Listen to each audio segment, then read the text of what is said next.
Fantastic Mr. Fox, Chapter 12, Badger. Mr. Fox and the 3 remaining small foxes dug fast and straight.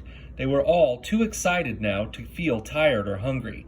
They knew they were going to have a whacking great feast before long, and the fact that it was none other than Boggis's chickens they were going to eat made them churgle with laughter every time they thought of it. It was lovely to realize that while the fat farmer was sitting up there on the hill waiting for them to starve, he was also giving them their dinner without knowing it. "Keep digging," said Mr. Fox. "It's not much farther."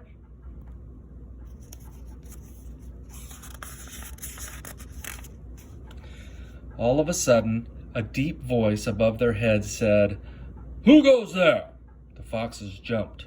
They looked up quickly, and they saw, peeking through a small hole in the roof of the tunnel, a long, black, pointed, furry face.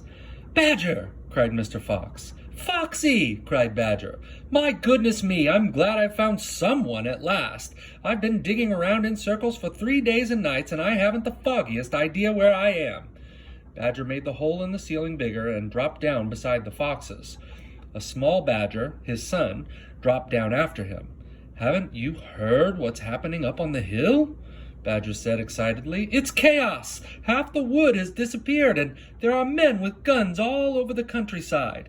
None of us can get out, even at night. We're all starving to death." "Who is we?" asked Mr. Fox. "All us diggers. That's me and Mole and Rabbit and all our wives and children. Even Weasel, who can usually sneak out of the tightest spots, is right now hiding down my hole with Mrs. Weasel and 6 kids. What on earth are we going to do, Foxy? I think we're finished." Mr. Fox looked at his 3 children, and he smiled. The children smiled back at him, sharing his secret. "My dear old Badger," he said, "this mess you're in is all my fault." "I know it's your fault," said Badger furiously, "and the farmers are not going to give up till they've got you. Unfortunately, that means us as well. It means everyone on the hill." Badger sat down and put a paw around his small son. "We're done for," he said softly. "My poor wife up there is so weak she can't dig another yard."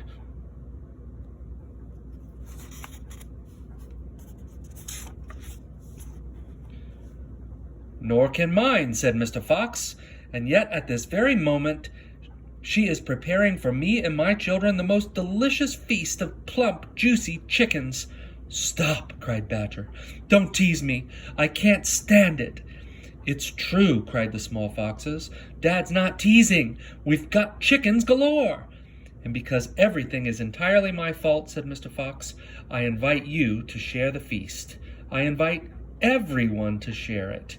You and Mole and Rabbit and Weasel and all your wives and children. There'll be plenty to go around, I can assure you." "You mean it?" cried Badger. "You really mean it?" Mr. Fox pushed his face close to Badger's and whispered darkly, "Do you know where we've just been?" "Where?"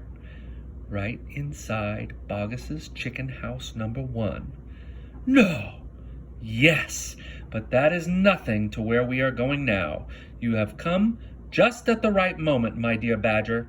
You can help us dig, and in the meanwhile your small son can run back to Mrs. Badger and all the others and spread the good news." Mr. Fox turned to the small badger and said, "Tell them they are invited to a fox's feast. Then bring them all down here and follow this tunnel back until you find my home." "Yes, Mr. Fox," said the small badger. "Yes, sir. Right away, sir. Oh, thank you, sir." And he scrambled quickly back through the hole in the roof of the tunnel and disappeared.